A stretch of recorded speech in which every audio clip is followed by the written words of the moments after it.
ಸಂಸ್ಕೃತ ಇಷ್ಟು ಸುಲಲಿತವಾಗಿ ಮಾತಾಡ್ತಿರಲ್ಲ, ಆದರೆ ಸಂಸ್ಕೃತದ ಬಗ್ಗೆ ಡಿಫಿಕಲ್ಟ್, ಅದು ಪ್ರಾಕ್ಟಿಕಲ್ ಇಲ್ಲ ಲ್ಯಾಂಗ್ವೇಜ್ ಅಂತ ಬಹಳಷ್ಟು ಜನ ಅದನ್ನು ಹೇಳ್ತಾ ಇರ್ತಾರೆ. ಸಂಸ್ಕೃತ ಅನ್ನೋದು ಬಹಳ ಕಷ್ಟ and it's not practical to be used ಅಂತ.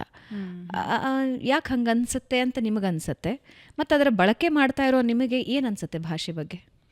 ಮೊದಲನೇದಾಗಿ ಸಂಸ್ಕೃತ ನಮಗೆ ನಾವು ಕೇಳಿದ್ದು ಯಾವಾಗ, ಎಲ್ಲರೂ ಜನರು ಬಗ್ಗೆ ಹೇಳ್ತಾ ಇದ್ದೀನಿ, ಫಸ್ಟ್ ಇಂಟ್ರೊಡಕ್ಷನ್ ಅವರಿಗೆ ಆಗಿದ್ದು ಸ್ಕೂಲಲ್ಲಿ ಶ್ಲೋಕಗಳ ಮೂಲಕ ಆಗಿರ್ಬೋದು.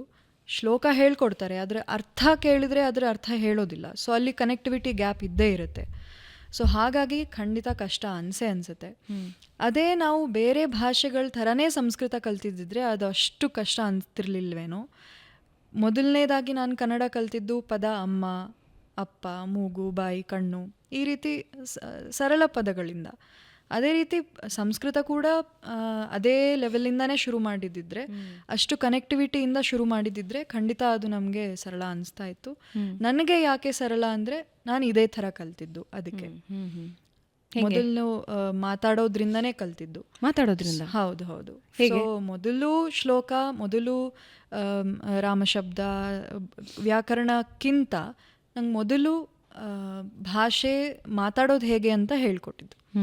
ಸೊ ಈ ರೀತಿ ಚಿಕ್ಕವರಿದ್ದಾಗಿಂದನೂ ಕೂಡ ನಾನು, ನಮ್ಮಣ್ಣ, ನಮ್ಮಪ್ಪ ಕರ್ಕೊಂಡು ಹೋಗ್ತಾಯಿದ್ರು ಹೊನ್ನಾವರ ಕಡೆ. ಅಲ್ಲೊಂದು ವರ್ಕ್ಶಾಪ್ ಆಗ್ತಾಯಿತ್ತು.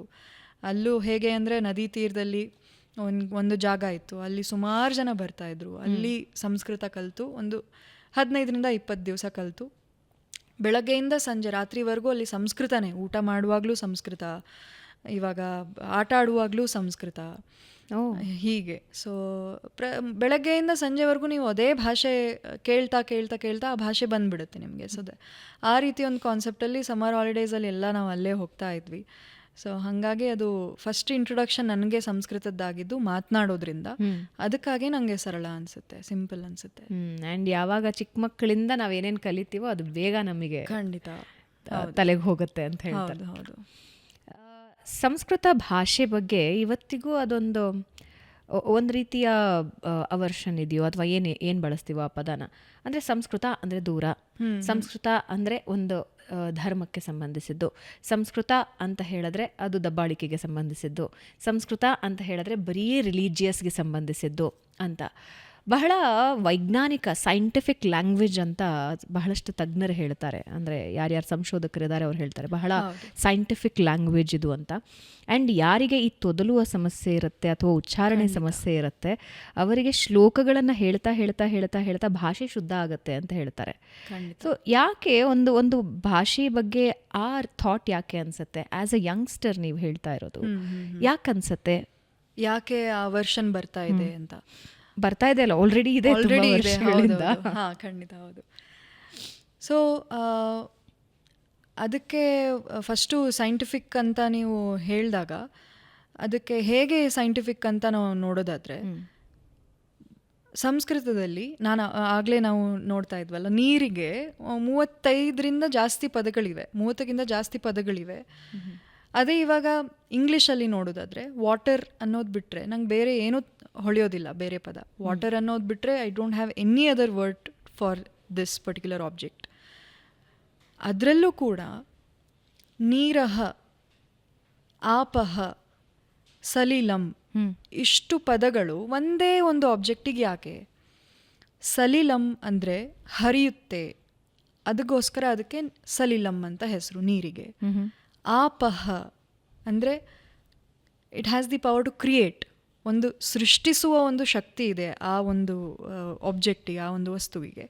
ಹಾಗಾಗಿ ನೀರಿಗೆ ಆಪಹ ಅಂತ ಕರೀತಾರೆ. ಅದೇ ರೀತಿ ಅಪ್ಪ ಅಂತ ಕೂಡ ಒಂದು ಶಬ್ದ ಇದೆ ಇವಾಗಿನ ಬಳಕೆಯಲ್ಲಿ. ಅಪ್ಪ ಅಂದರೆ ಅವನು ಕೂಡ ಸೃಷ್ಟಿಕರ್ತ. ಸೊ ಹಾಗಾಗಿ ಆಪಹ ಇಂದ ಅಪ್ಪ ಬಂದಿದೆ. ಸೊ ಈ ರೀತಿ ಎಲ್ಲ ನಾನು ರೀಸನ್ ಕೊಡಬಲ್ಲೆ. ಸಾಂದರ್ಭಿಕವಾಗಿ ಯಾವ ಪದ ಸರಿ ಅನ್ಸುತ್ತೋ ಆ ಪದ ಬಳಕೆ ಮಾಡಬಹುದು. ಸೊ ನೀರಿಗೆ 30+ ಪದಗಳ ಬಳಕೆ. ಹೌದು ಹೌದು. ಈ ರೀತಿ ಎಷ್ಟೊಂದು. ಇವಾಗ ಕೈಗೆ ಹಸ್ತ ಅಂತ ಇದೆ. ಯಾಕೆ ಹಸ್ತ ಅಂತ ಹೇಳ್ತಾರೆ? ಅದು it has the power to hold ಅಂತ. ಸೊ ಹೋಲ್ಡಿಂಗ್ ಕೆಪಾಸಿಟಿ ಇರೋದ್ರಿಂದ ಅದಕ್ಕೆ ಹಸ್ತ ಅಂತ ಹೇಳ್ತಾರೆ. ಸೊ ಅದೇ ನೀವು ಬೇರೆ ಒಂದು ಲ್ಯಾಂಗ್ವೇಜಲ್ಲಿ ಯಾಕೆ ಈ ಪದಕ್ಕೆ ಹ್ಯಾಂಡಿಗೆ why do you call it as hand ಅಂತ ಕೇಳಿದರೆ, there is no answer. So that is one of the justification it just crossed across my mind. So ಅದು ಅವರ್ಷನ್ ಯಾಕೆ ಬರ್ತಾ ಇದೆ ಅಂತ ಹೇಳಿದರೆ, the way we are feeding this language to them. Very very cliché answer ಕೊಡೋದಾದರೆ, ಸ್ಕೂಲ್ನಲ್ಲಿ, ಶಾಲೆಗಳಲ್ಲಿ ಸಂಸ್ಕೃತ ಯಾವ ರೀತಿ ಹೇಳ್ಕೊಡ್ತಾ ಇದ್ದಾರೆ, ಬರೀ ಶಬ್ದರೂಪಗಳು, ಬರೀ ಧಾತುರೂಪಗಳು, ಬರೀ ವ್ಯಾಕರಣದಿಂದ ಶುರು ಮಾಡಿ, ಪ್ಲಸ್ ಎಕ್ಸಾಮಲ್ಲಿ ಕೂಡ ನೀನು ಸಂಸ್ಕೃತದಲ್ಲಿ ಬರಿತಾ ಇಲ್ಲ, ಇಂಗ್ಲೀಷಲ್ಲಿ ಬರಿತಾ ಇದೆಯಾ ಅಥವಾ ಕನ್ನಡದಲ್ಲಿ ಬರಿತಾ ಇದೆಯಾ, ಅದನ್ನು ಯಾಕೆ ಚೇಂಜ್ ಮಾಡ್ತಿಲ್ಲ?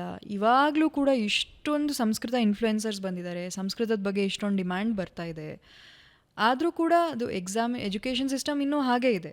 ಸಂಸ್ಕೃತ ಇಂಗ್ಲೀಷಲ್ಲಿ ಬರಿತಾ ಇದ್ದಾರೆ, ಯಾವುದೋ ಕನ್ನಡದಲ್ಲಿ ಬರಿತಾ ಇದೆ, ಅಥವಾ ಬೈ ಹಾರ್ಟ್ ಮಾಡ್ಕೊಂಡು ಬರಿತಾ ಇದ್ದಾರೆ. ಆ್ಯಂಡ್ ಒನ್ ಮೋರ್ ರೀಸನ್ ಏನು ಅಂದರೆ, ತುಂಬ ಸಿಂಪಲ್ ಮಾಡಿಬಿಟ್ಟಿದ್ದಾರೆ ಸಂಸ್ಕೃತ ಎಕ್ಸಾಮ್. ಯಾಕೆ ಅಂದರೆ ಇನ್ನೂ ಜನ ತಗೊಳ್ಳಿ ಅಂತ. ಸಂಸ್ಕೃತವನ್ನೇ ನೀವು ಇನ್ನೂ ಕಷ್ಟ ಮಾಡಿಬಿಟ್ರೆ ಅದನ್ನು ತಗೊಳ್ಳೋದು ಯಾರೂ ಇರೋದಿಲ್ಲ. ಸೊ ಅದರ ಆ್ಯಕ್ಚುಯಲ್ ಸ್ವಾರಸ್ಯ ಏನಿದೆ ಅಲ್ಲಿ ಕಳೆದು ಹೋಗ್ತಾ ಇದೆ. So this is one of the very basic answers, very cliché answer I can give. So ಅಲ್ಲಿಂದ ಶುರುವಾಗಬೇಕು. ಅಲ್ಲಿಂದ ಶಿಕ್ಷಕರು ಸಂಸ್ಕೃತದಲ್ಲೇ ಹೇಳ್ಕೊಡೋಕ್ಕೆ ಶುರು ಮಾಡಬೇಕು ಸಂಸ್ಕೃತವನ್ನು. ಸೊ ಇನ್ನಷ್ಟು ಜಾಸ್ತಿ ಮಕ್ಕಳ ಕೈಯಲ್ಲಿ ಇನ್ನೊಂದಷ್ಟು ಆ್ಯಕ್ಟಿವಿಟೀಸ್ ಮಾಡಿಸ್ಬೇಕು. ಸೊ ಅಲ್ಲಿಂದ ದ್ಯಾಟ್ ಈಸ್ ದಿ ರೂಟ್ ಅಂತ ಹೇಳ್ಬೋದು. ಲವ್ಲಿ.